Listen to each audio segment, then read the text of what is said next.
Boa noite! Estamos aqui para mais um programa de trabalho. E hoje um convidado muito especial, o meu guru, Marcelo Moraes, também estrategicamente conhecido como MM. Hoje a gente vai falar sobre a trajetória profissional dele e também para aquelas pessoas que pretendem atuar nas relações institucionais e governamentais, também conhecido como RIG. E eu quero receber com uma calorosa salva de palmas, MM! Ah, garoto. Vamos aí, firmes. Prazerzão estar com você aqui, viu? Obrigadão mesmo. Criador do MM, nós vamos contar essa história, né? Vamos contar essa história. Então tá bom. E aí, como sempre, eu faço umas perguntas, você se apresenta e a gente engatilha na entrevista. Então vamos lá. Nome? Marcelo Moraes. Profissão? Moraes com E. Moraes com E, muito bem. Profissão é difícil, viu? É. Você tem tempo? Tendo. A gente vai ter muito tempo Rapaz, aqui. eu sou um cara de muitas profissões, mas formação, eu sou administrador, advogado. Perfeito. Né, e comunicador. Mas depois nós vamos saber as profissões diversas aí, empreendedor nato, desde muito novo, e tem bastante coisa pra gente contar. Querendo falar ou não, porque isso é muito particular, quanto tempo de profissão? Nada, falo com o maior orgulho. 32 anos vou fazer esse ano. 32 anos de Comecei sabedoria. 33, né? Tem 31 de Fricor, né? Com 16, eu comecei com 14, tô com 37, vou para 33 anos de trabalho esse ano. Dia 14 de outubro eu faço 33 anos de trabalho de carteira assinada no dia 14 de outubro de 89. 89. Office boy. Eita, muita coisa que se viu. Então vamos lá.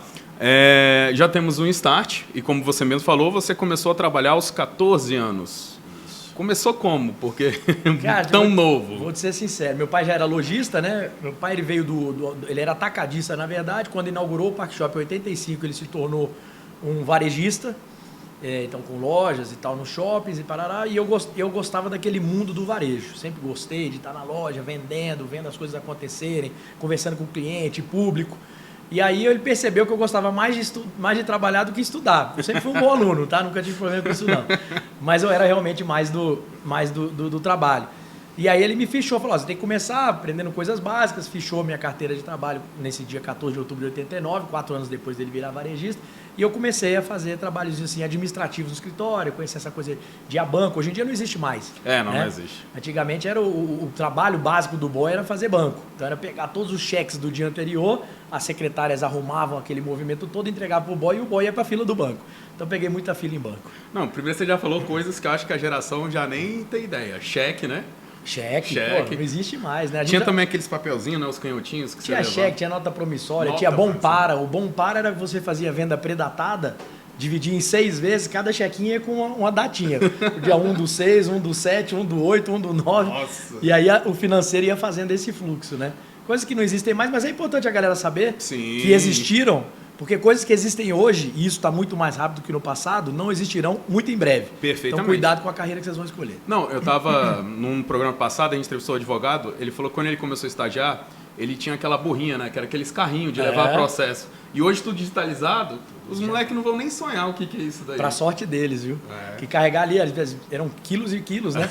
Então o carrinho não era à toa, né? Não era um luxo, era uma necessidade. O cara levava o processo inteiro pro escritório. Um absurdo, é impensável. Foi lá, começou como office boy. Isso, aí com 16 anos, meu pai era dono da Elos nessa época, né? Nossa. E uma marca de roupa que ainda existe até hoje e tal. Elos, ele era o franqueado da Elos na região centro-oeste, não era dono da marca. E aí, na década de 90, houve um plano econômico no governo Collor. Perfeito. Quebrou muita gente. Para muitos foi triste, pro meu pai foi um exemplo. Para quase todos, na verdade. Houve um confisco. Imagina, você tem teu dinheiro no banco hoje, de repente vem um presidente e fala assim, a partir de agora esse dinheiro todo aí está travado, bloqueado. E ninguém sabia, não vazou, né? Então, a partir daquele momento o fluxo de caixa acabou e as empresas quebraram. E a nossa não foi diferente. Então meu pai fechou as lojas todas e sobrou um ponto do Park Shopping, né? Que era a Elos do Park Shopping. Aí eu e meu irmão tinha 19, eu tinha 16 anos. E aí falou, pô, deixa esse ponto pra gente tentar fazer alguma coisa. Falou, vocês têm 30 dias para achar um negócio. E aí veio a história da Fricorne, que foi em 1991. Falar nisso, abração, Guto. Abração, isso. Viu? Guto Moraes tá morando em São Paulo agora, né? É isso. Tá lá na correria, mas... Não, já voltou. Já voltou? Já. Não, isso aí, que bom. E aí começou a Fricorne, que é uma história legal pra gente contar. Não, então já vamos começar. Já pode engatar? Já pode engatar. Então, não, mas aí, sobre esse ponto, aí você falou, não, vamos encarar. Aí foi para a Fricorne. A Fricorne, para quem não é de Brasília, é uma rede aqui que trabalha com roupas de marca esportiva. Artigos esportivos. Artigos esportivos. Calçados e artigos esportivos. Ela começou só com calçados. Calçado. Isso que eu lembro da Fricorne no começo. Porque tinham os calçados de desejo da galera, né? O calçado na época, é porque a gente tem que levar para aquele tempo, né? O Brasil era fechado, as fronteiras brasileiras eram fechadas, então era proibido você importar vários tipos de produto para proteger a indústria nacional. E o calçado esportivo era um. Então a gente usava quichute, que era um tênis fuleiragem total, era quase uma chuteira. Era. Né? E aí, quando teve a oportunidade, o Collor abriu o mercado, começou a poder importar produtos. Meu pai estava em Manaus, falou assim, ó, conheci um cara aqui que vende tênis, interessa a vocês? Pô, tênis pra gente era um carro. Não, até né? Hoje o tênis, a indústria do tênis está cada vez mais evoluída. Isso, e pro adolescente, eu tinha 16 anos. O pisante, viu, pros mais novos, para saber. Eu tinha 16 anos, então pro adolescente, né, isso o tênis é realmente um carro, é o que ele tira onda, é o tênis e o celular hoje. Com né? certeza. E aí ele falou assim, interessa? Eu falei, porra, claro que interessa, né? Tênis, claro. E aí o Guto foi a Manaus, fez uma primeira compra lá em Manaus de 30, 40 pares de tênis, era o que tinha, né? E meu pai falou assim, ó, é com vocês, eu só dei o ponto. Né? E aí começamos, vendeu tudo no primeiro fim de semana. Ele falou, opa, a chama veio. Né? A chama veio. Aí voltou, trouxe 150, aí voltou e foi indo. Hoje tem alguns milhares de pares em estoque aí, com 8 pontos. Sim. 31 anos depois, uma empresa local, brasiliense, sempre foi uma marca local. Concorremos com todas as grandes marcas brasileiras. Verdade, né? E podemos dizer com muito orgulho e com muito trabalho e suor desses 32 anos de Fricorne que vai fazer agora em julho, que uma empresa genuinamente brasiliense, graças aos brasilienses, derrubou todos os nossos concorrentes que vieram para cá. Tentaram nos quebrar alguns, né? Mas não conseguiram, estamos firmes e fortes. Firmes e fortes. Gosto muito da loja. Ali já me socorreu nos momentos que você não tem nem ideia. Tem uma coisa legal, cara, que a gente está atendendo a terceira geração de clientes. Né? Verdade. Então eu atendia o pai, que virou avô, aí o filho desse pai hoje é pai de uma criança, que também é nossa cliente. Então a gente atende o avô, o pai e o neto. Hoje do nosso cliente lá atrás, que era um garoto com 15, 20 anos, hoje tem 50, 60 anos. Pô, que legal. E isso na responsabilidade foi dos 16 até que idade na Fricorne? Na Fricorne, eu ainda sou sócio da empresa, né? Mas eu não trabalho mais no dia a dia.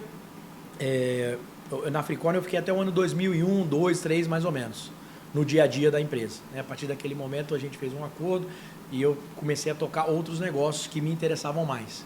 Né? Antes de entrar nos outros negócios, só uma pergunta, porque a gente sabe quando uma pessoa cria um negócio, uma pessoa jurídica, né? É outra pessoa, seu filho, né? Com certeza absoluta. Então a pergunta que eu faço é a seguinte, esse processo de sair um pouco da gestão da Fricorne e tocar, como é que é isso? Porque tem muita gente que não larga o osso, cara, né?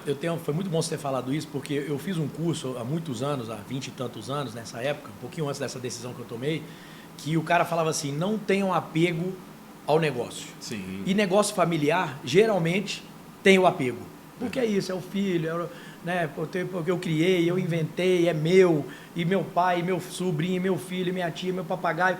Eu sou de uma corrente que negócio para mim é negócio. Então ele tem que dar dinheiro, ele tem que dar satisfação, ele tem que dar lucro e ele tem que ser um bom negócio para você vender um dia, né? Então quando eu tomei essa decisão, eu tomei assim, totalmente ciente que eu não estava abandonando um filho, porque o filho estava bem cuidado, mas, por outro lado, eu queria ter outros filhos. Né? E no dia a dia do varejo, é legal a galera saber, quem gosta de varejo, quer trabalhar com isso. Pode dar essa dica. Aliás, quem quer ser empresário, e a gente tem um quadro, depois nós vamos falar sobre isso, que fala sobre a vida empresarial, e acha que é moleza, esqueça, meu irmão, vai ser empregado. Tá? Porque o empresário é o primeiro a acordar, é o último a dormir, não dorme direito, tem conta para pagar, tem folha, tem imposto, tem fornecedor, tem variações econômicas, seu negócio hoje está ótimo, amanhã está terrível, né? Então saibam que não é tão simples como se imagina. Não é aquele passeio que muito tempo foi vendido, né? Que o empresário é aquele cara que fica encostado, isso nunca existiu, só gerenciando. Explorando, né? O proletário, né? Essa famosa briga que vai entender, né? Tá acabando, graças a Deus. Graças tá acabando, a Deus. Porque as pessoas estão entendendo que é importante estar todo mundo junto no mesmo processo. Que eles que impulsionem o movimento, né? Mas o que eu falo, para ter saúde, para ter segurança, para ter boa educação, vem do fruto de origem de uma coisinha chamada impostos e tributos. É isso né? aí, é isso e quem aí. movimenta isso, a cadeia, com certeza são os empresários. Não, e eu sou da corrente, cara, que assim, claro que ninguém gosta de pagar imposto porque a gente não tem o retorno devido. Né? Meu único questionamento é esse. A carga tributária é relativamente alta, mas não é das mais altas do mundo, verdade seja dita. Mas aonde tem a mais alta do mundo, o retorno do Estado é enorme. É bem maior. E o nosso é zero. Né? Então essa é a minha única insatisfação. Agora, pagar imposto, se você está pagando muito, é porque você está faturando muito. Perfeito. Então, se você não está pagando muito imposto e não está ganhando dinheiro, cuidado que a sua precificação está errada. É isso. Dá né? uma Não conversadinha tem com o mistério. contador também, porque pode ter alguma coisa errada. Pode começar a fazer conta. Né? Pode começar, ou estão te roubando, ou você não precificou certo, o pãozinho você botou R$1 e ele custa R$1,50, você está perdendo 50. Com certeza, né? toda hora. Mas enfim, aí então o objetivo era realmente abrir oportunidade, porque eu trabalhava muito. Né? O trabalho do varejo é de 10 às 10, o varejo trabalha 363 dias por ano. Inclusive no Natal? Só não trabalha dia 25 não e dá dia muito. 1º. Perfeito. Só. Dia 24 fica feito. O resto trabalha. E uma parte da decisão que eu tomei, tem uma história curiosa, pouca gente sabe. Meu pai era o presidente do Sindicato Varejista e o Sindicato Varejista negocia as condições de trabalho com os sindicatos comerciários. Sim. Né? E eles fizeram um acordo para trabalhar no dia de finados, que era feriado, era um terceiro dia que ninguém trabalhava. Novembro, né? Do 2 de novembro. Aí eu falei, pô, pai, aí não dá. Porque quem trabalhava era eu e meu irmão. Né? Meu pai ia lá no escritório e tá tranquilo, sossegado. Falei, pô, pai, dia não respeita nem mais morto, né? Esse negócio não é pra mim, né? E nesse dia eu tomei a decisão, que eu falei assim, cara, quer saber? Eu vou procurar um negócio que eu possa até me dedicar até mais, 14, 16 horas por dia, mas eu vou ter um retorno maior. E aí comecei uma outra história. E aí quando... Olha, você pegou uma parte que é bem dedicada ao nosso público, que é essa questão da transição de carreira, né? O que te fez olhar, escolher a próxima carreira? O que você olhou e falou assim, cara, eu acho que dá negócio por aqui. E o que sentiu? Qual foi aquele estalar? Cara, isso foi muito curioso porque era uma coisa que era totalmente nova para mim, desconhecida, né? Foi ocasional, eu fui trabalhar numa consultoria na área de energia elétrica. Nossa. Tudo que eu sabia de energia elétrica era que eu apertava o interruptor e a luz acendia. Como eu não fazia a menor ideia, né? O processo por trás disso. E fui levado para lá e me apresentaram o dono dessa empresa, que é um cara que eu trabalho até hoje, que é o meu guru. Ah, ele né? é o seu guru? É o meu guru, Dr. Mário Menel, assim, como se fosse um pai para mim, um cara espetacular, sensacional. Que legal. Hoje está nos altos dos seus 70 e poucos anos, mas assim, voando. Ativo, né? Super, voando, é líder no nosso setor ainda até hoje e tal. E aí eu falei, pô, esse negócio de energia é interessante. Comecei a estudar e tal. E eu via que com as minhas 12 horas de trabalho lá, aquele negócio, pega malote, leva para cá, leva para lá, dificuldade, suadeira para pagar no outro dia, tal, aquele sufoco. E o setor elétrico, os números eram muito grandes. Né? Até hoje. Né? Uma pequena central hidrelétrica, custa 100 milhões de reais. Entendeu? Eu falei, pô, esse negócio, o olhinho deu uma brilhada. Né? Meus números eram muito pequenos, né? Então eu falei, pô, esse negócio é bacana, é interessante. E aí, aos poucos, eu fui me interessando mais por aquilo e me desinteressando pela minha rotina diária das lojas. Né? Eu ainda tinha um esquema meio a meio, para não abandonar completamente, porque certeza. Eu tinha um papel ainda que a empresa era uma empresa familiar, então dependia de mim em algumas coisas. E aos poucos fui desmamando disso e fui entrando nesse novo segmento. O que me chamou a atenção foi, primeiro, a oportunidade de eu criar uma carreira própria. Né? Eu queria uma coisa que fosse fruto do meu único trabalho, né? Então, que eu pudesse chegar lá na frente e falar assim, cara, eu construí isso aqui. Entendo. Então, isso foi um primeiro Faz ponto, parte. um desafio pessoal. Né? E o segundo, realmente, foi, para mim, trabalho tem que dar prazer e dinheiro. Com certeza. Só prazer não vale a pena. Só dinheiro não vale a pena. Né? Então, eu olhei o que ali eu tinha, o prazer do trabalho que eu sempre tive, sempre fui muito trabalhador mesmo, podem falar o que quiserem, mas isso ninguém pode tirar de mim. Isso é fato. Sempre fui da noite e tal, mas 6 horas da manhã se tivesse que estar, a gente tem que falar dessa questão da noite também. Noite pulou também. uma etapa, né? Pulou. Mas foi mais ou menos não, mesmo a gente tempo. vai contar disso aí. E a outra era o financeiro, realmente, que ali eu vi uma perspectiva de criar uma carreira com ganhos bem mais expressivos. E felizmente deu certo. Vamos falar do intervalo também? Porque na época que a gente falava muito, tinha um lugar aí que a gente se encontrava muito à noite, né? Vários. Vários, E você deu uma empreitada nesse aí, não deu? Aconteceu o seguinte, a Fricone vendia muito ingresso, né? Toda festa em Brasília, show e tal, era Fricone. Antigamente tinha aplicativo não, viu, galera? Você tinha que ir, você ia às lojas que vendiam os convites, comprava ingresso físico, e aí se você perder aquele ingresso? Cara, eu vou te falar, viu? Vou ser honesto pra você. Eu fiz uma empresa de... Porque todo mundo fala das vitórias, né? Das conquistas, né? Das Não, glórias. a gente também vai falar das pedras. O ingresso na hora, foi um dos primeiros, ou talvez o primeiro aplicativo local, Sim. chamava ingressonaHora.com.br, que foi uma empreitada minha, do Casé, um amigo meu, e do Sabode, irmão dele, que nós tentamos fazer e deu água, prejuízo total. Sério? Nossa. Porque a gente queria sair da coisa do papel. Sim. Então a Fricônia começou vendendo ingresso para terceiros, para produtores de evento. Eu era um cara muito... Eu era muito conhecido e tal. E aí um produtor de evento falou assim, pô, cara, você não quer fazer um evento comigo? Ele percebeu ali um potencial para ajudá-lo a levar a gente para o evento dele. E aí fizemos, foi um baita sucesso. E eu comecei a fazer pequenos Qual foi o eventos. evento? Foi o Quero Te Provar, com Skank. Era uma festa que a logomarca era uma boca, assim, era mó barato, foi mó barato. E aí começamos a fazer e depois de um tempo um outro cara que era da noite falou assim, pô, você não quer abrir uma boate comigo? Que era o Ronald Carvalho. Grande e o Ronald, grande cara. Ronald, irmão. Mandar um abração pra ele aqui. Cara, coração gigantesco. Eu Gigantesco. era moleque na época. Não, e um Nossa. puta profissional. Um Total. cara com a cabeça maravilhosa, ele inventava as coisas. O piauiense mais brilhante que eu conheço. Tem vários, hein? Olha que tem vários. Temos o Ibanez, na noite tem o Paulinho Madrugada, entre tantos outros, Sandoval, diretor-geral da ANEL. Vários piauienses brilhantes. E aí eu fui pra noite e abrimos a primeira casa. Foi o show bar. Foi show bar a primeira. Né? Ah, como eu lembro. Show bar a primeira, depois vieram a Fecha, aí vieram várias outras. Não, pode falar. Foi o show bar, foi uma nostalgia, porque eu era moleque na época, adorava aquilo dali, ficava o pessoal dançando lá em cima. Show bar era bacana, cara. Era. Aí depois Eu tem não a vou ficar Fashion no falando muito, Liberty, não, né? Ou foi a Fashion? Não, a Fashion, a segunda Fashion, A segunda né? Fashion. Aí vieram vários shows. A gente fez show de tudo que você imaginar. Tudo, todo tipo, de Caetano Veloso a MC Serginho, com Lacraia, tinha de tudo, né? A Lacraia Todos no os grandes show bar foi artistas, Raça fenomenal. Negra no pagode, Ivete Sangalo e Bel no axé, MPB fizemos todos da época, Skank, Cidade Negra, Titãs, Paralamas, enfim, tudo, né? Era o que tinha, sertanejo também, Sim. vários. Gustavo Lima tocou na Fashion Club, por exemplo, que era foi a segunda Nossa. Fashion, né? A dupla era o Gustavo e Alessandro. O Alessandro era o Boni do Boni Beluco. Antes dele ser o Boni, Sério? ele era o Alessandro, né, que é o nome dele. E a dupla era Gustavo e Alessandro. E tocavam na Fashion no dia do sertanejo. Que né? coisa louca. Você vê cara. como as coisas, né? É. Hoje, cara, um puta artista aí, renomado, graças a Deus. Os dois, né? Os dois. E aí tive essa passagem pela noite que foi muito legal, aprendi demais, cara. Eu até falo assim que todo mundo que quer entrar no mundo dos negócios deveria trabalhar na noite. A noite tem um negócio, principalmente show, né? Quando não é casa noturna, show, que é a prevenção. É Sim. você saber planejar e pensar antes da coisa acontecer. Sim. Super importante para qualquer negócio, que é uma das Você tá etapas. dando com né? milhares de pessoas, né? Exatamente por isso. Porque no teu negócio é tranquilo. Você vamos programar com ele, fazer o programa aqui, é tranquilo, a gente conversa, bate um papo, o pessoal, o ar-condicionado tá ligado. No show, não. É uma boiada, né? Sim. São 5 mil, 10 mil, 15, 20 mil pessoas. E esse movimento da boiada, se você não tiver muito bem planejado o que fazer, é uma catástrofe. Né? Perfeito. A gente vê, por exemplo... Exemplos. Né? não faltam. Tem vários, a gente pode usar aqui, que aconteceram e pessoas são pisoteadas. Eu acho que o maior exemplo disso, tá até na Netflix, tem um documentário, foi quando eles tentaram fazer aquele festival, o Woodstock, dentro de uma base militar. Vale a pena depois você dar uma olhada nisso. Eu falo muito para quem quer empreender também nesse ramo de entretenimento, dar uma olhada, porque realmente é perrengue. Eu já fiz umas festinhas, né, na época com parceiro, também gosto, mas foi uma fase.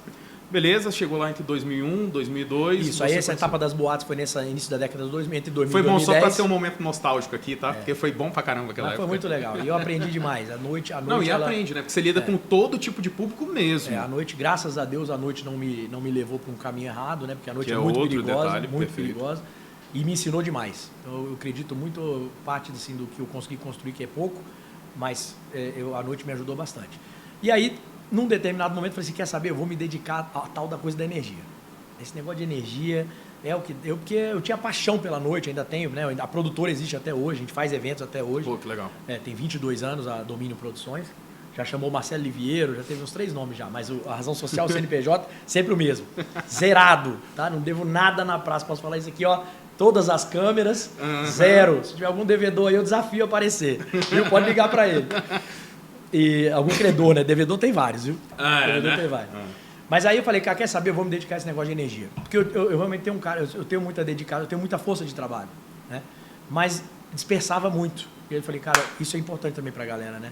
Às vezes a gente não sabe muito bem o que faz, começa a fazer muita coisa e não se dedica a nada.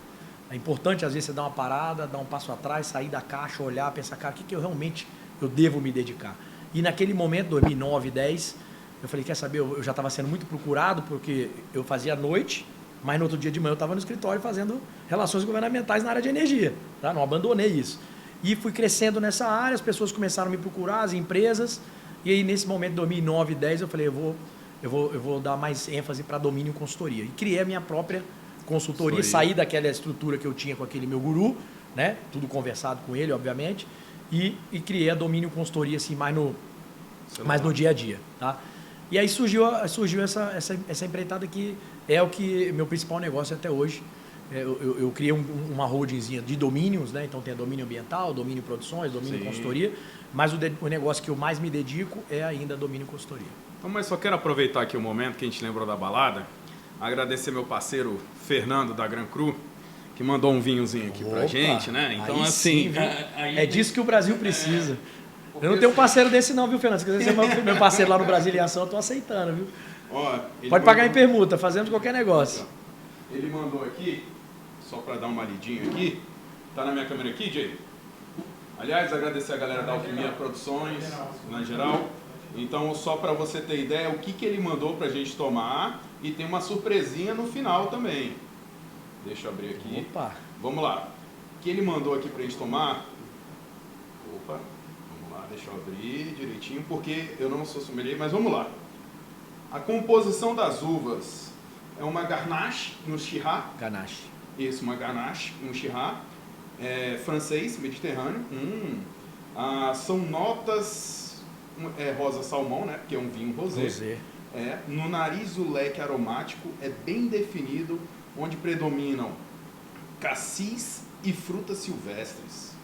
Deve ser. É Provence? É de Provence, da região de Provence? Não. Não, ele... Dá uma olhada aí. Deixa eu ver. Région Estadon. Deixa eu dar uma olhada que ele fala da região dele. Origem. Não, é Mediterrâneo, França. Provence. Provence é no Mediterrâneo. Provavelmente é. Linda a garrafa. Isso.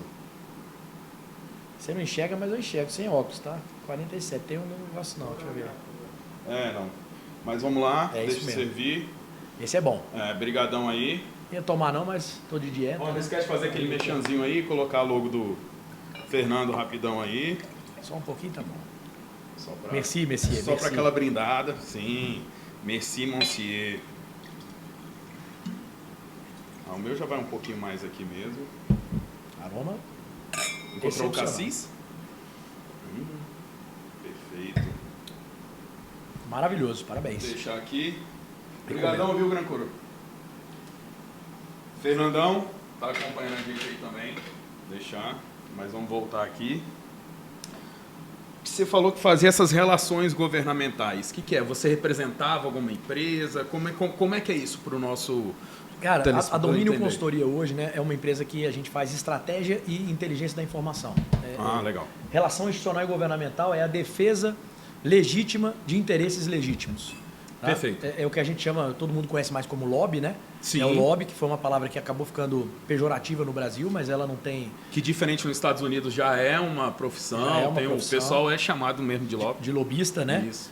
O lobby, na verdade, é por que chama lobby? Porque antigamente os lobistas iam para o lobby do hotel, onde eles conversavam com os congressistas, explicavam, ou para o lobby do Congresso, né? Sim. Da casa parlamentar, onde eles explicavam quais eram as suas angústias em relação a determinados temas, e depois esses parlamentares iam lá e defendiam, votavam a favor ou contra. Tá? Então essa conversa se dava no lobby, né? Seja do lobby da Casa Legislativa, seja no lobby de um hotel, por exemplo. Tá? E por isso que o nome é lobby. Tá? Então não tem nada de ilegal. E relações governamentais muito menos. Com certeza. Né? Quem faz coisa errada não é lobista, é um operador, tá? É um criminoso. Essa separação é super importante de fazer. Tá? Então, a relação governamental é a defesa de interesses, defesa técnica de interesses legítimos.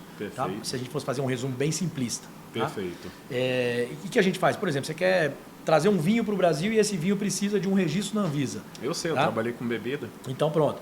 Né? Vamos dar esse exemplo, assim, não é o caso, mas um exemplo. Perfeito. E aí você contrata uma empresa para ajudar a monitorar esse processo junto à Anvisa do registro do seu produto. Perfeito. Tá? É só isso. Né? Ela tem lá, acompanha as reuniões de diretoria, vê como é que está sendo, qual é o superintendente que está. Até porque, quando eu tentei fazer o registro, vou pegar pela minha experiência, eu tentei fazer essa importação sozinho, apanhei muito, mas somente quando eu contratei uma pessoa que já conhecia o processo, já sabia como fazer, ela conseguiu me abrir os olhos para tomar os devidos cuidados que eu precisava, tanto respeitando a legislação quanto isso. Só para você ter ideia, lembra daquele suquinho que eu trabalhei? Lembro.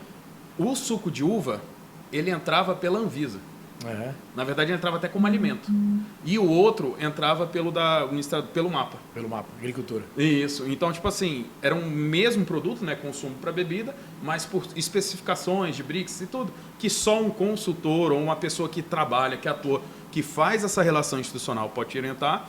Ela conseguiu adequar, e aí, depois que ela entrou na jogada, foi até a Ana Maria, ó, beijo, ó.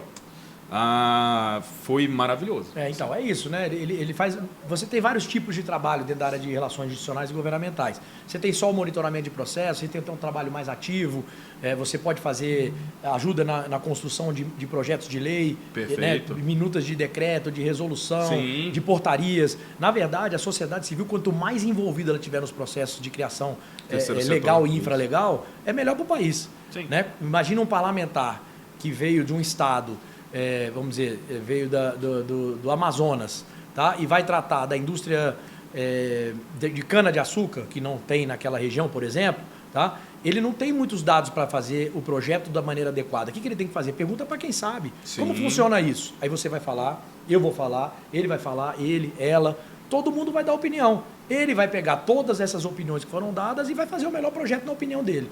Tá? Só que se ele não tivesse feito isso, como é que ele ia sair, como é que ele ia tirar do papel essa coisa? E tem que lembrar que um projeto de lei você não tem só que apresentar para uma pessoa para dizer, ó, isso aqui está estudo bonitinho. Na verdade, é um processo até de convencimento de parlamentares que tem. Então, começa com o autor, Sim. depois vai transitar nas comissões, vai tramitar nas comissões. E aí na comissão tem o debate. Cada comissão tem um relator diferente, tem audiências públicas, etc. E o seu papel de relações institucionais e governamentais é defender os interesses do seu cliente com dados técnicos. Tá? Se o parlamento vai escolher a sua tese ou não, é maioria do parlamento. Né? Mas o seu papel é levar. Tá? E quem faz isso de maneira escusa não é relações governamentais e nem é lobista. O escusa é muito claro. O cara que oferece interesse, pecúnio, qualquer coisa, isso aí tá errado. Oferece vantagem em troca de atender o seu interesse. Não é. E até para entender que existem os debates nas comissões. E esse debate ele tem que ser aprofundado. Você não pode tomar decisões importantes, mexer com legislação que vai afetar a vida de todos, apenas com achismo. Quanto mais gente participar do processo, melhor. Recentemente, o Estatuto do Advogado foi até alterado, foi no ano passado, e foi inserido um artigo dando a prerrogativa para o advogado participar do processo da construção de leis, portarias, resoluções, porque isso sempre aconteceu, mas todo mundo tinha um certo receio. Pô, será que vão achar que eu estou fazendo alguma coisa errada? E não estava. Agora existe expressamente em lei essa prerrogativa. Então agora, se o parlamentar quiser, eu como advogado, Marcelo, me ajuda a escrever um projeto de lei para falar que o vinho brasileiro tem que ter 30% de desconto do ICMS para poder concorrer com o vinho francês. Perfeito. Vamos ajudar, vamos escrever. Tá? Então isso para o país é super bom, o momento nosso é espetacular, a profissão está super em alta. Né? Tem muito, ela não tem uma formação específica, então pode ser advogado, pode ser administrador. Não existe um curso na academia de relações institucionais e governamentais. De graduação, não. Pós-graduação já existe. Já existe. MBAs importantes de FGV, IBMEC, que legal. INSPER, IDP, todos eles têm hoje cursos para pós-graduação de profissional de relações institucionais e governamentais. Tá? Que é super bacana. Mas a formação pode ser qualquer uma. Tá? Nós não somos ainda... Não existe a nossa profissão numa lei específica, ela está em várias leis. Como né? várias profissões que estão hoje das Mas, né, desde uns, não sei exatamente quanto tempo, mas 5, 6 anos, ela já está cadastrada no Cadastro Brasileiro de Ocupações do Ministério do Trabalho. Então, para o Ministério do Trabalho, o profissional de relações institucionais e governamentais já existe e tem 91 habilidades. Ou seja, não é um profissional qualquer. Tá? Ele tem que cumprir alguns requisitos. Na verdade, não. Na visão do Ministério do Trabalho, aquele profissional, para ser considerado um profissional, tem que ter 91 habilidades daquela. Tá? Não é uma obrigação legal, mas na visão do Ministério, o profissional adequado, o ideal, é aquele que tenha boa parte dessas 91 habilidades. Hoje, se a pessoa ficou mais curiosa e quiser conhecer essas 91 habilidades, ela consegue ter acesso fácil, site do Ministério? Todo transparente, só botar CBO, que é Cadastro Brasileiro de Ocupações, profissional de relações institucionais e governamentais. Vai aparecer tudo lá. Mas eu vi pelo seu currículo também, Tem uma associação, né, brasileira? Tenho, cara. Hoje eu sou o presidente do Fórum de Meio Ambiente e Sustentabilidade do Setor Elétrico Brasileiro. Né? Então, todos os assuntos socioambientais ligados ao setor elétrico, então eólica, hidrelétrica, térmica, nuclear, fotovoltaica, hidrogênio, tudo que impacta essas novas fontes, novas tecnologias e o que impacta a comunidade, tudo isso é tratado dentro desse fórum em nome de todo o setor elétrico brasileiro. É um fórum permanente? É permanente, já existe há quase 20 anos. Perfeito. É meu terceiro mandato já na presidência do fórum, é um fórum nacional. Né? Então a gente faz grandes discussões com o Ministério do Meio Ambiente, com o IBAMA, com ONGs, com o CNI, com o Congresso Brasileiro, Poder Executivo de uma forma geral, Minas Energia, Presidência da República. Né? Fui convidado agora, inclusive, pelo fórum para fazer parte do Conselho de Desenvolvimento Econômico, Social e Sustentabilidade da Presidência da República, que é um conselho que vai assessorar o presidente Lula na condução dos assuntos ligados ao setor produtivo. Né? Então a gente vai ficar com esse viés mais de sustentabilidade. Até porque é uma carência no Brasil a energia, né? As fontes energéticas. O Brasil é um país assim que... Desculpa, falei até uma besteira. É que, na verdade, se você quer crescer sem energia, porque eu me lembro que a gente já passou por uma crise. A gente teve uma crise hídrica, né? Falta de chuvas. A nossa matriz ela é muito hidrelétrica. Foi quando? Foi ano passado, ano retrasado, 2021. Ah, e você já estava atuando também. Já estou lá no fórum. A minha primeira presidência no fórum foi em 2007. Estava no meio das boates. Já era presidente do fórum pela primeira vez. Eu discuti, para você ter uma ideia, com a então ministra Marina Silva. Ela era ministra de Meio Ambiente. E a gente estava discutindo o licenciamento de Belo Monte, que hoje é uma usina que já funciona há quase 15 anos. Perfeito. Né? E gera 11 mil megawatts e abastece 18 milhões de brasileiros. Perfeito. Tá? Quase não sai. Não, teve muita disputa, né? Seria um grande... Na nossa tem muita história, a gente lê muito, um grande absurdo. Mas... Então tem esse trabalho do fórum, tem o trabalho no conselho que nós vamos fazer agora da Presidência da República, tem o trabalho na Associação Brasileira de Investidores em Autoprodução de Energia, que eu sou vice-presidente. Então são empresas grandes consumidores de energia que geram energia para consumo próprio. Então, em vez do cara comprar da Neo Energia, né, ele vai lá e constrói uma hidrelétrica e essa hidrelétrica gera energia para o negócio dele. Então são grandes, Vale, CSN, Gerdau, Votorantim, empresas muito grandes. São 15 empresas, essas 15 empresas consomem 20% da energia do Brasil inteiro. Nossa! Você tem uma ideia. É assustador. Tá? É mesmo. Elas produzem 20% e consomem 10%. Né? Os outros 10% elas vendem para o mercado quando tem excedente a condições igualitárias com qualquer outro produtor. Perfeito. E aí sou do Conselho de Meio Ambiente da CNI também, sou conselheiro lá já há bastante tempo, quase 10 anos. Enfim... Mas eu estava falando também da Associação Brasileira de Relações Institucionais. Isso, lá eu sou fundador da associação. Nós fundamos essa associação em 2007, com 7 membros. Né? Eram 7 membros, nós tínhamos 7 associados. Associação Brasileira de Relações Institucionais e Governamentais. Perfeito. Então fui fundador, fui vice-presidente dela durante 2 ou 3 mandatos. E agora estou acompanhando um pouquinho mais de longe, porque estou com muita coisa para fazer, não estou podendo contribuir, então eu não gosto de atuar onde eu não ajudo. Né? Perfeito. Mas o trabalho está seguindo e hoje são mais de 600 profissionais na associação. Ou seja, elas tinham 7, hoje são mais de 600. Perfeito, perfeito. Pô, aí essa atuação, então você se identificou muito com... E aí você atua pela Domínio, né? Pela Domínio. Domínio Consultoria, isso. Na consultoria, nessa área muito focada às hidrelétricas, é isso? Não, na Domínio a gente expandiu. Né? Sim. Eu vim, quando eu vim para a consultoria, a consultoria que eu trabalhei do Dr. Menel, que eu falei lá atrás, ela era uma consultoria na área de energia elétrica. Perfeito. Então, me especializei naquilo no início. Hoje, 40% dos meus clientes são dessa área. Perfeito. Mas hoje a gente atende outros 15 segmentos da economia. Hoje eu atendo clube de futebol, eu atendo game, eu atendo máquina fabricante de equipamentos agrícolas, varejo, mercado imobiliário, construção civil, benefício do trabalhador, vale alimentação, mas vale refeição. Tudo para toda a área, na área de tracionamento, de vendas, tudo. Não, a gente faz a parte de relações institucionais e governamentais. Perfeito, eu não lido com, não é um B2B ali, né? Um B2C, é um B2B. Meu papel é monitorar, por exemplo, varejo, o que é? É um projeto de lei, a gente acompanha e monitora um projeto de lei, por exemplo, tá? Que quer acabar com o 13º aluguel de shopping center. Sim. Tá? Esse é um caso real. Né? Está rolando. O único contrato do planeta que prevê um 13º aluguel é o contrato de shopping center no Brasil. É o único no mundo. Tá? Já não é um contrato tranquilo, né? Não, ele não tem nada de tranquilo. Ele é tão intranquilo que ele prevê até isso. Né? Então, esse é um caso, por exemplo, que a gente trabalha com varejo, né? Entre outros projetos, claro, obviamente. Máquinas e equipamentos agrícolas, ajudar a um ambiente de negócio, conectividade. Então, as máquinas hoje, elas são todas automatizadas. 5G ajudou todas bastante. 5G. Então, o que nós temos que fazer? Ajudar a levar a conectividade para o campo. Então, a gente tem que levar para o governo. As máquinas que estão chegando ou sendo produzidas no Brasil, não tem mais motorista. Não tem mais piloto. Elas são todas São todas Automação, sim. elas são guiadas isso. À distância, né? Então, o campo tem que ter conectividade, nós temos que levar a internet para o campo. Perfeito. Então, é esse tipo de trabalho que a gente vai levando e que vai fazendo o país avançar.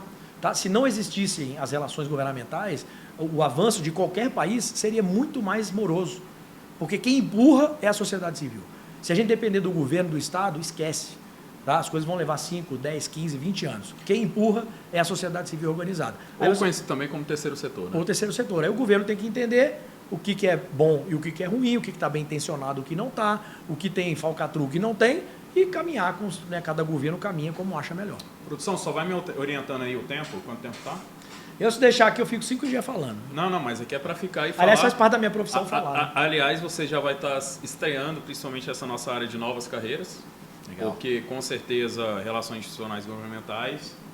Ah, é? Então eu já vou estar entrando nos quadros aqui e fica tranquilo. Cara, só falar sobre isso rapidinho, já que nós vamos falar das carreiras, né? Você vê, eu era administrador, sim, né? Sim. Então não tinha nada a ver com relações governamentais, tocava meu próprio negócio lá no varejo. Só uma perguntinha de administrador para administrador, até para provocar quem quer fazer administração. Do curso de administração em si, você aproveitou quantos %? Cara, posso falar? É para falar. Eu vou falar, eu gostei pra caramba, cara. Sério? Sério, ele me deu uma noção. Aliás, eu acho que quase todos os cursos deveriam ter algumas matérias que o curso de administração tem. Perfeito. Algumas Por exemplo, marketing, o curso de administração tem. Contabilidade, o curso de administração tem. Administração, própria OIM, Organização e Métodos, o curso de administração tem. Aí o médico, o dentista, o advogado, ele se forma e não tem a menor noção de nada disso. Perfeito. Zero, ele não tem nenhuma matéria disso. Ele vai ter que fazer seu marketing, ele vai ter que organizar o seu escritório, ele vai ter que contratar pessoas. Vai ter que entender um fluxo de caixa. Ele vai ter que ter uma gestão financeira, ele vai ter que ter uma gestão contábil, que ele terceiriza para o contador, mas ele tem que conseguir conversar pelo menos. Tem que entender um balanço. Fazer umas... Então, me ajudou muito, porque eu já tinha a Africorner na época. Então, o curso de administração eu aplicava já no meu negócio. E realmente ali, eu tinha várias matérias que eu falava assim, pô, com todo respeito, né, o professor não tem noção do que ele está falando, porque o mundo lá é diferente. Né? Mas assim, hoje é um curso que eu acho que se tirasse dele algumas partes e colocasse em todos os outros, ajudaria muito outras profissões. Tá? E depois eu fiz direito, que esse, meu amigo, esse aí, para mim, todo brasileiro tinha que fazer direito. Eu confesso que é um desejo meu também. Sempre foi um desejo meu. Fui depois de velho, fui fazer com 40 anos. Aliás, eu ia fazer uma terceira pós-graduação. Na ida, a professora me convenceu a não fazer, sair de lá e fazer direito. Nossa. Ela foi uma baita profissional. Ela falou, cara, vai fazer direito, você sempre falou sobre isso. Eu apresentava um programa na Estrutural, para a rádio comunitária, chamada Sobre Direitos. Era eu e advogado. Foi um mundo que realmente encantou e eu concordo com você. Eu acho que, assim, uma das grandes situações que às vezes a população, a sociedade não sabe a quem recorrer e procurar, é porque ela justamente não tem voz e ela tem um desconhecimento total das nossas leis. Total. E é um curso bacana, ele fala sobre o direito empresarial, sucessório, familiar, ECA, né, que é criança e adolescente, sim. Código Penal. Trabalhista mesmo. Pô, cara, trabalhista. É muito legal, abre a sua cabeça, né? As primeiras matérias, elas falam um pouco da história do direito, você entende como é que as coisas surgiram lá de trás, por que surgiram, por que são assim. E eu quero só confessar uma admiração aqui, porque esse sujeito, ele acabou de tirar a carteira dele faz pouco tempo. Tem 2 anos. Então você estava nessa empreitada e a gente que era um pouco mais próximo, a gente acompanhava pelas redes sociais e via, meu irmão. Fui com 41 anos fazer meu curso de Direito, presencial, porque o curso de Direito não existia EAD. Isso. Né? Não pôde por causa da pandemia, mas nunca pôde. E eu sou a favor de não poder mesmo, porque curso por EAD, dependendo do curso, não rola. E fui presencialmente, meu irmão. Todo dia à noite eu estava na faculdade, fazendo prova. Foi um exemplo, passei na OAB de primeira. Tá entendendo porque é meu guru? É um exemplo. Passei na OAB de prima. E agradeço até a minha faculdade de processos, né, que é pequenininha. Mas se você quiser passar em concurso ou na OAB, faça processo. Olha o merchan aí para processo. Depois liga lá pro pessoal. Já foi nosso cliente lá da Brasil Amazônia no começo. São muito legais. Isso aí foi. Mas aí no meio desse caminho, teve uma época que a gente esteve muito junto. É verdade, até mesmo. Que é uma história que a gente tem que contar. Essa história foi 2010, 2011? 10. Já não ocupado bastante com balada, free corner, consultoria. Passou pela sua cabeça ser um representante da sociedade. Ser um político. E aí, gente, estou fazendo até esse gancho para vocês entenderem estrategicamente porque eu chamo de MM. É verdade. Mas o que foi? Tava procurando sarna para se coçar? O que foi isso? Cara, tava. estava procurando. Meu pai sempre foi contra, eu sempre tive esse desejo de defender a população, né? Eu sempre tinha isso muito latente, eu via as diferenças e assim, todos os maltratos que o brasileiro sofre, Sim, né? sim. Justamente pela falta da sua condição intelectual, de ter podido estudar, de entender como é que as coisas deveriam funcionar para poder cobrar. Então, o brasileiro médio, e são muitos, são 100 milhões, ele não sabe muito bem o que ele pode e o que ele deve cobrar. Então, ele não cobra. O básico para ele tá bom, né? E eu não achava aquilo péssimo. Então, falei, pô, eu preciso ajudar de alguma forma. E a política é sempre o caminho, né? Sim. Então, tinha esse desejo, tinha uma relação muito grande com o Regufe, né? A gente acompanhou. Conversei com ele. Senador, não, ele era deputado distrital e ia para federal. Isso na época. Ele era distrital. E aí conversei com ele e falei assim, cara, meu sonho é que você tá junto comigo nessa empreitada. Eu era muito sério, sempre fui, e ele sabia disso. O Regufe, ele olha muito quem tá com ele, né? Ele escolhe muito. Ele falou assim, ó, vamos embora que você vai ser o meu cara aqui do plano piloto. Aí eu falei, pô, será, né, cara? E comecei a conversar com algumas pessoas e tal. E... Porque até porque na época você tinha qualidades. Você conhecia todo mundo, questão das lojas, também os eventos, que ajudou bastante. Você sempre foi um cara que, desde que eu conheço, o pessoal tem uma credibilidade muito positiva. Que nem você falou, você não tem credores aí, né? Pra te cobrar e tudo. Não tem. E o Regufe é ainda um político, eu não sei se ele ainda está no Senado, que ele zelava isso na imagem e hoje você precisa. O Regufe teve sempre essa coisa da honestidade. Sim. Né? E aí, conversei com ele e tal, falei, pô, vai que você vai comigo. Aí conversei com meu pai era contra total. Meu pai foi vice-presidente da FEComércio, presidente do Sindicato Varejista, presidente da CDL, conhecia Brasília inteira, muito mais do que eu. Deve ter recebido vários convites. Vários, nunca foi filiado a partido político, não queria que eu fosse. Né? Mas ele falou, a decisão é sua, eu sou contra. A decisão é sua. Eu falei, eu vou. Sei que você é contra, mas eu vou. E aí fui, e aí, pô, precisava de um nome, né? Porque eu era Marcelo Fricorner, Cello, Marcelos, eu tinha vários apelidos das minhas atividades, né? Marcelo Moraes, Marcelão. E aí, procurei um cara, o cara falou assim, pô, bicho, tu tem muito nome. Né? O cara vai falar, você vai votar em quem? Vou votar no Cello. Ah, não, vou votar no Marcelo Fricorner. As pessoas não sabiam que era o mesmo cara. Né? Isso, verdade. Ia dividindo. Falou, vamos achar um nome mais fácil. É porque uma coisa que você que vai começar a sua empreitada profissional, geralmente o seu nome vem associado a um sobrenome que não foi o que sua mãe deu. Exatamente. Mas o ofício que você faz, escolheu. Né? Que você escolheu. E aí, falou, pô, e agora? Precisamos de um nome. Precisamos de um nome, um nome fácil, tem que ser um nome que pegue e tal. Aí essa cabeça brilhante aqui, né? Na época eu estava na publicidade, tinha entrado recentemente, mas tinha um dinossauro por trás disso. Seu Jorge Leite. Grande seu Jorge Leite. Meu pai e tudo. E aí a gente estava até em destaque, a gente tinha as maiores as maiores contas da iniciativa privada no Distrito Federal era nossa. A gente nunca atuou com o governo, então a gente decidiu ver isso. E aí a gente tinha aquela relação próxima, conversando. Era aí, você tinha dois comunicadores do seu lado. Era eu e o Alexandre, lembra? O Alexandre, cara, virou pastor. O Ale. Grande Alexandre, um abração pro Alexandre. Lembrei disso. Como é que nós somos o nome dele, Alexandre? Cara, cadê o Alexandre? O Alexandre, ele sabe quem é, a gente marca o abraço. Depois eu marco ele, faço um corte disso aqui especial. Marca ele e manda um abração pra ele. E realmente, naquela época, uma das coisas que a gente sabe da comunicação que a gente zelava é o seguinte: algo para se pegar tem que ser foneticamente bom, rápido e associativo. Porque antigamente, gente, não tinha mídia social para anunciar, não. Não tinha YouTube, canal no Instagram, não. Ou você ia comunicar através de panfletos, ou de outdoor, ou até do horário político ou na rádio. Isso mesmo. Então tinha que ser algo que falava. E foi aí que numa discussão, eu com meu pai, na verdade, foi o grande mentor disso aí, eu mandei um bilhete para ele lá, ele falou assim, ó, filho, eu tô pensando aqui e tudo, mas aquela questão do MM não vai pegar. Aí eu falei, oxe, que MM? Que MM? Aí eu falei, MM que o doce? Chocolatinho. Chocolatinho.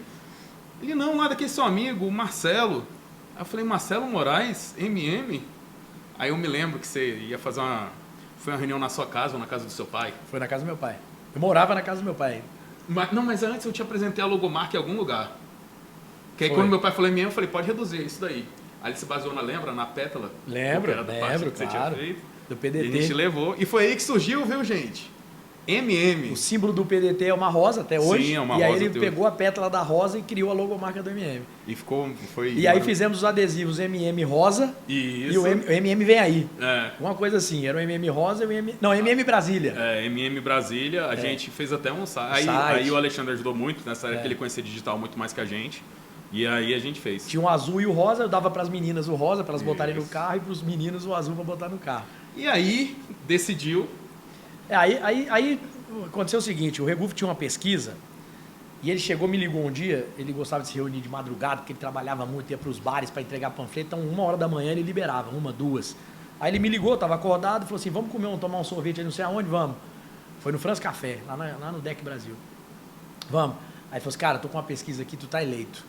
Nossa. Tá eleito. Não tinha nem começado ainda, que a gente fez uma pré-campanha, né? A gente tava acelerado, fez pré-campanha, adesivo, folder e tal, com todos os cuidados, porque muita coisa não era permitido. E aí ele falou assim, você tá eleito, cara, tô com a pesquisa aqui. Essa pesquisa foi quando eu me elegi, na minha terceira tentativa para distrital, eu tava em 37º, sei lá, você tá em 20º não sei quanto, agora, você vai decolar, pode ir que tá tudo certo. Falei, pô, beleza, tô eleito, bom demais. No dia seguinte ele me ligou de novo. Essa pesquisa vazou, né? Quando a pesquisa vazou, alguém ligou para ele e falou assim, nós temos um dossiê contra o Marcelo aí. Nossa. Aí, porra, ele não podia ter ninguém com dossiê. Aí ele me chamou no mesmo lugar e falou assim, cara, tem um dossiê contra você, sabe? Eu falei, bicho, a chance é zero. Você pode ter certeza que a chance é zero.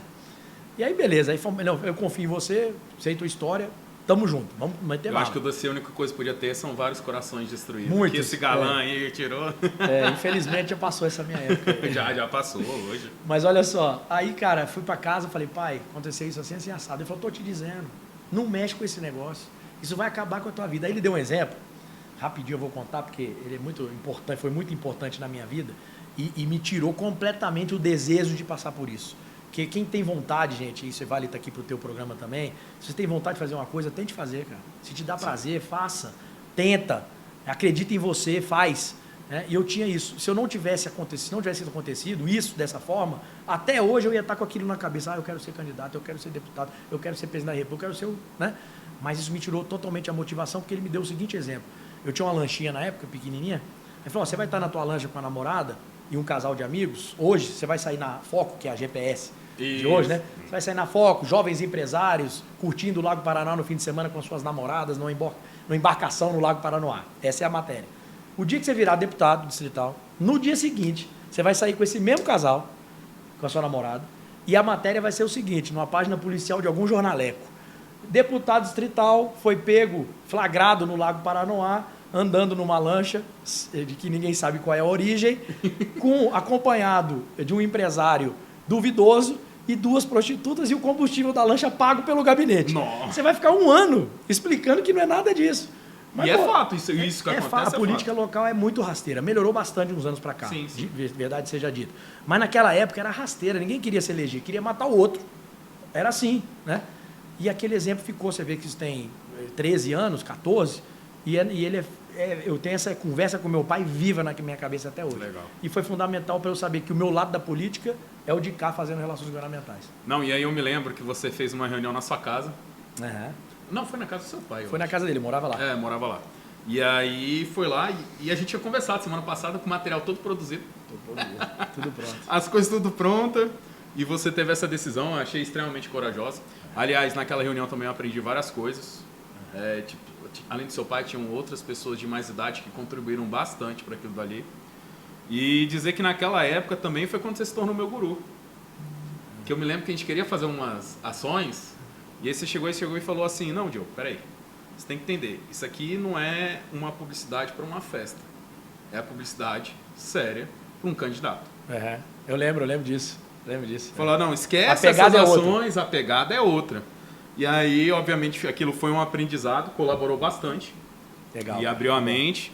E como eu sempre falo com você e tudo, tem uns conselhos que dá, por isso que é... Eu sou muito honesto, né, cara? Eu sou muito sincero, sou muito honesto. Eu não gosto de... Eu não dou tapa nas costas e depois viro as costas e falo, o cara vai se dar mal e eu não falei nada. Eu sempre falo, cuidado, tenta isso, olha aquilo, né? Sempre deixando com que a pessoa tome a decisão dela. Eu acho que uma coisa que tem muito hoje em dia e que não é legal, né? Essa coisa dessas novas profissões de internet, os coaches e tal. Cara, a maioria dessa gente, se abrisse uma banca de jornal ia quebrar. Perfeito. Entendeu? Então toma cuidado, com todo respeito aos donos de banca de jornal, tá? Que é um negócio super difícil, mas é um negócio pequeno. Tô falando no sentido de... E que alguns ainda resistem hoje. De proporção, tá? Tô falando de tamanho de proporção. Né? Qualquer negócio pequeno, o cara não dá conta. E ele quer te ensinar a você fazer. Pô, peraí, meu amigo, o que você tem na tua história? Me mostra o teu currículo aí. Perfeito. O que você já fez e deu dinheiro? Né? Para você falar como é que eu vou ganhar dinheiro. Ou o que você já fez e foi feliz para você falar como eu tenho que ser feliz. O cara é muito infeliz porque quer falar para a menina como é que ela tem que ser feliz. Perfeito. Então a sociedade hoje tem que tomar bastante cuidado com isso para não ser levada, né, a sociedade e as pessoas não serem levadas para um mundo que pessoas te levam sem ter a menor noção e qualificação profissional para fazer aquilo. E o pior é que ainda vendem isso. Vendem e ganham fortunas. É, né? Tem muita gente boa, né? Eu estou só pedindo para a galera separar o joio do trigo. Né? Não, sim, isso que é perfeito. Todo Cada lugar dia- vai ter o seu cara bom, o seu cara ruim e uma galera que não sabe o que está fazendo. É. Eu sempre falo que todo mercado tem isso. É isso. Tem um cara que saca, o cara que finge que saca e a galera que nem sabe o que está fazendo. É isso aí. Então isso aí é bom para você ficar ligado. Por isso que é sempre bom investigar, procurar saber um pouco mais da área que você vai atuar, o que você vai fazer, consultar, perguntar com alguém. E esse é um dos objetivos desse programa. É trazer profissionais da área que não só pelo fato de reconhecer, mas que existe um sucesso É. que eu enxergo e que com certeza o mercado enxerga. Não estou aqui para vender sonho de ninguém, para as pessoas procurarem, tentarem encurtar, se identificar, ver se algo bate com aquilo que ele quer seguir mesmo. Perfeito, cara. Muito legal a ideia. Mas chegando agora... Não à toa, estou aqui porque a ideia é muito boa mesmo. Sim, sim. E para ajudar nessa ideia, porque ela tem que prosperar, porque eu acho que a internet hoje tem muita coisa, muita informação. Perfeito. É muita. Assim, a quantidade de informação é absurda. O que a gente lê hoje por dia era o que uma pessoa na década de 20 lia num mês. Perfeito. É o que a gente lê num dia hoje. Então, assim, Sem contar que a gente tem que ler de uma fonte, procurar em outra, bater, equalizar. Então, programas como esse ajudam as pessoas Sim. a achar o centro. Hoje está tudo muito para lá, muito radical, né?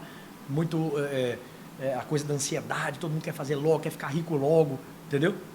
Calma, galera, vai devagar. Só para antes de você encerrar. Não, contar não vai uma encerrar não, historinha. ainda tem aquela questão lá das Ah, pedras tá. que eu te falei. Só uma historinha rápida, né? O que eu vi hoje, inclusive, sobre a importância de você, às vezes, dar uma acalmada nesse mundo louco que a gente está vivendo. Que é um contozinho, o cara estava num Airbus, um piloto num Airbus A380, um avião maravilhoso. Maravilhoso, enorme. Giovanni. Aí chegou um caça do lado, um cara com caça e tal, chamou ele pelo rádio.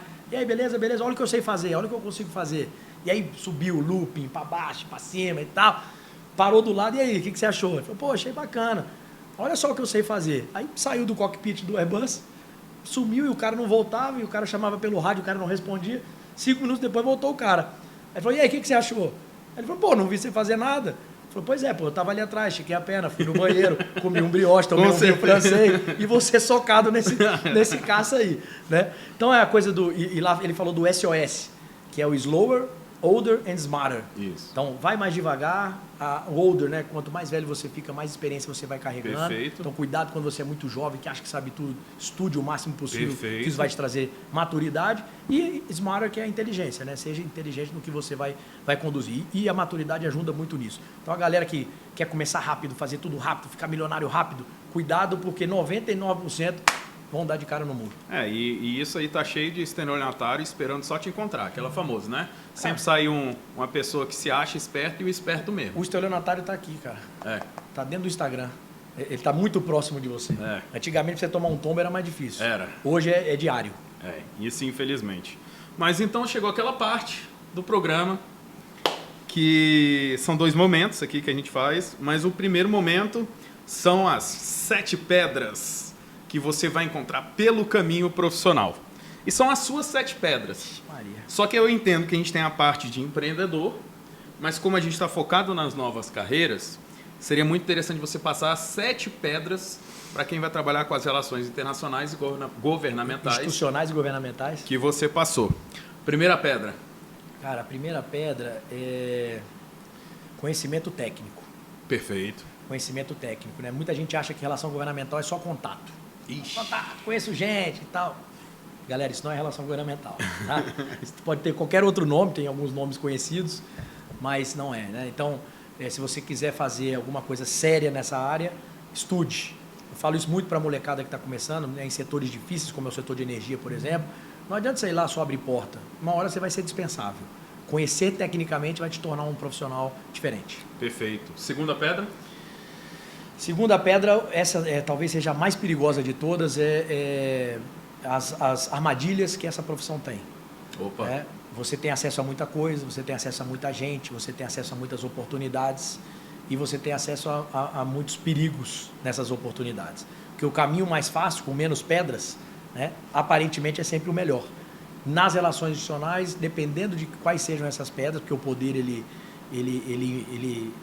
embriaga, né? Ele embriaga, então você tem que tomar muito cuidado para não ser levado para esse caminho que é o mais fácil, que é o caminho que você perde o lado técnico e vai para o lado financeiro, né?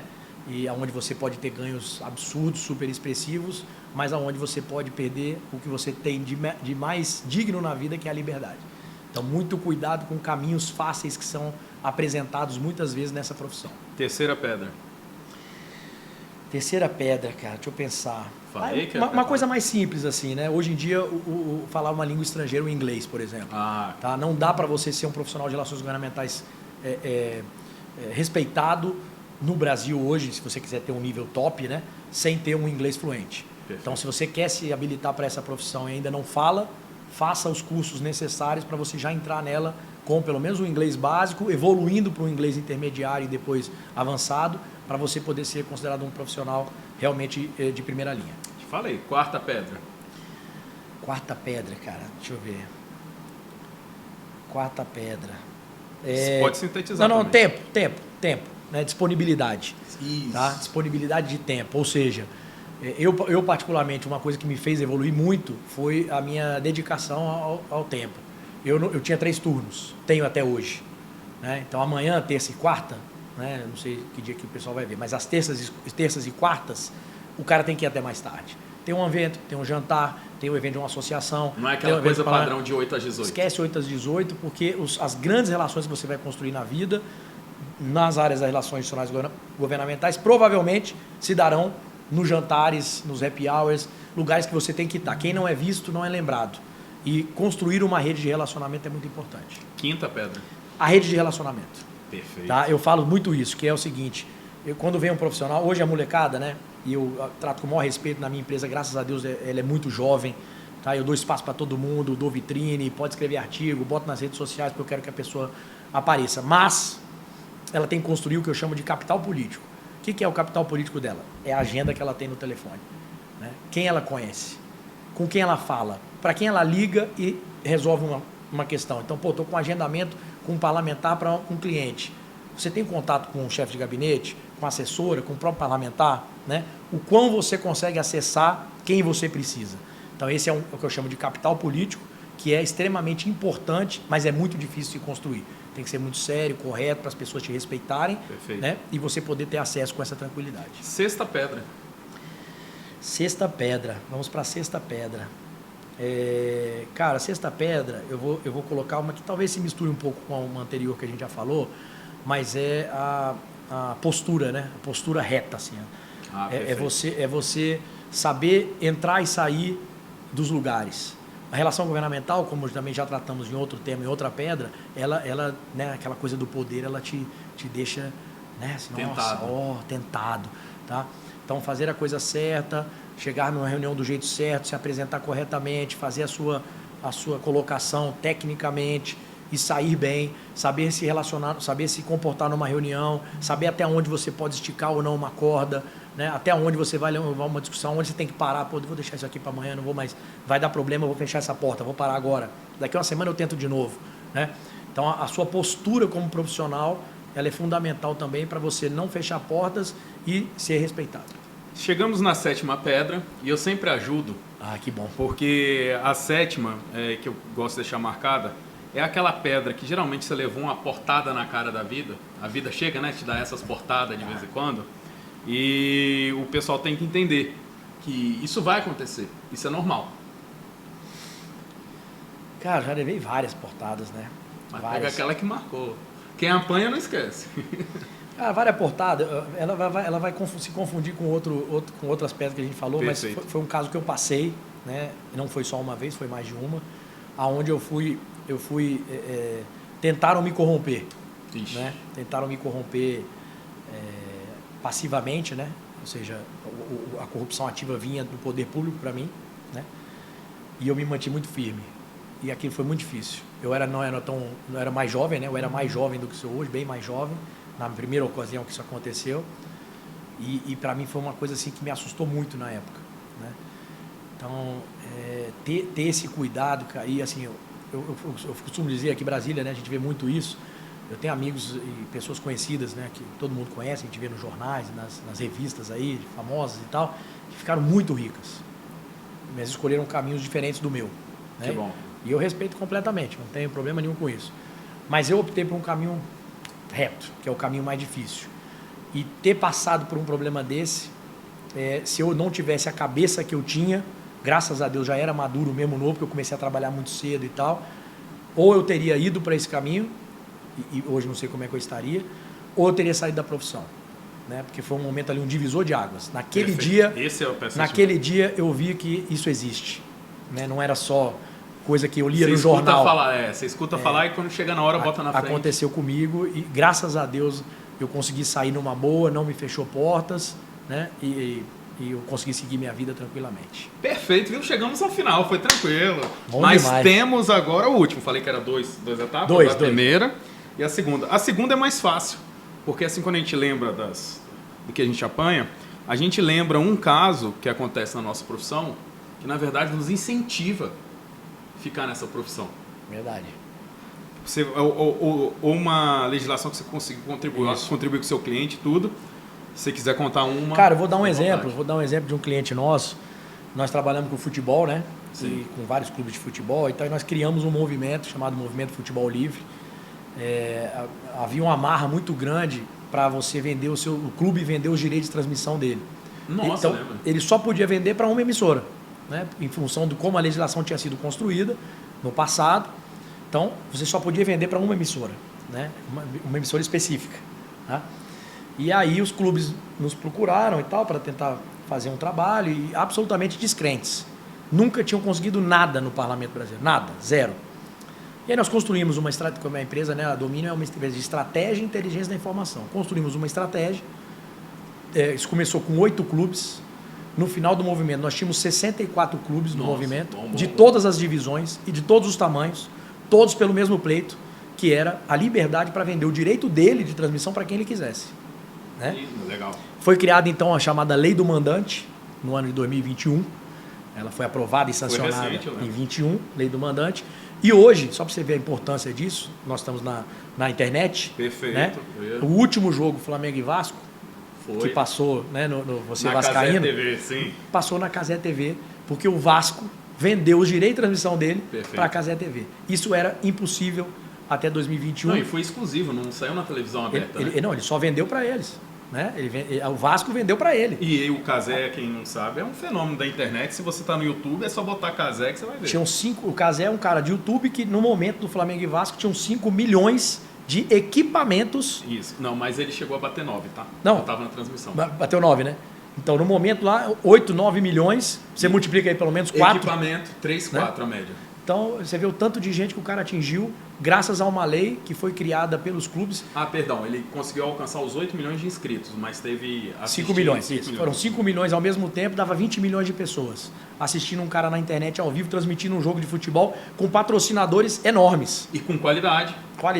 Então, assim, graças a uma legislação que nós trabalhamos, e eu fico muito feliz porque na votação do Senado, isso é emblemático na nossa profissão, quem trabalha nisso sabe, o nosso poder de convencimento. E nós tínhamos 2 grandes adversários. Grandes.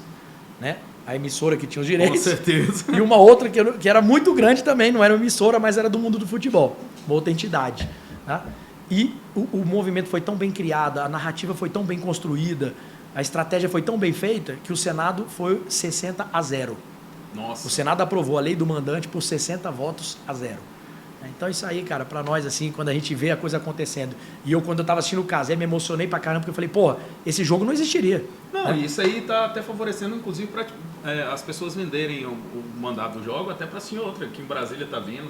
Não sei se teve influência nisso. Tem, claro. Né? De trazer aqui para Brasília. Ele não poderia vender. Não poderia pra ninguém. Ou era pra emissora ou pra ninguém. Entendeu?